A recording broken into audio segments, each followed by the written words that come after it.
আপুনি জানেনে আমি কুকুৰৰ পৰা এইকেইটা গুণ লৈ আমি জীৱনত সফলতা অৰ্জন কৰিব পাৰোঁ।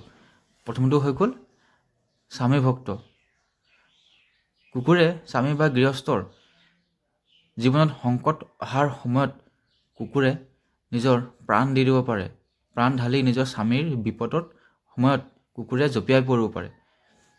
আমিও আমাৰ পৰিয়ালৰ বিপদৰ সময়ত আমি প্ৰাণ ঢালি আমি বিপদৰ সংকট মোচন কৰিব লাগে।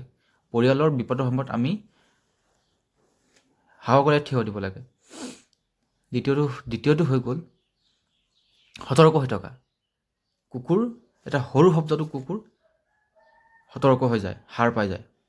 কিন্তু কুকুৰ গভীৰ নিদ্ৰাত থাকিলেও সৰু শব্দত কুকুৰ সতৰ্ক হৈ সাৱধান হৈ যায়। মানুহও সদায় সতৰ্ক হৈ থাকিব লাগে আৰু সতৰ্ক হৈ থকা মানুহ কেতিয়াও বিপদত নপৰে।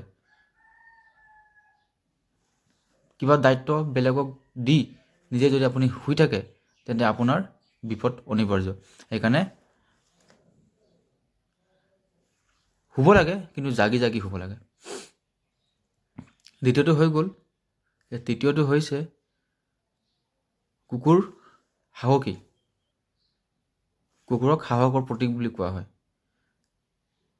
কুকুৰে যিমান ডাঙৰ জন্তু নহওক কিয়, হাতীকো নহওক কিয়, বিপদৰ সময়ত কুকুৰে সাহসেৰে হাতীকো ওচৰতো গৈও তাৰমানে কুকুৰে কাকো ভয় নকৰে, হাতীকো ভয় নকৰে।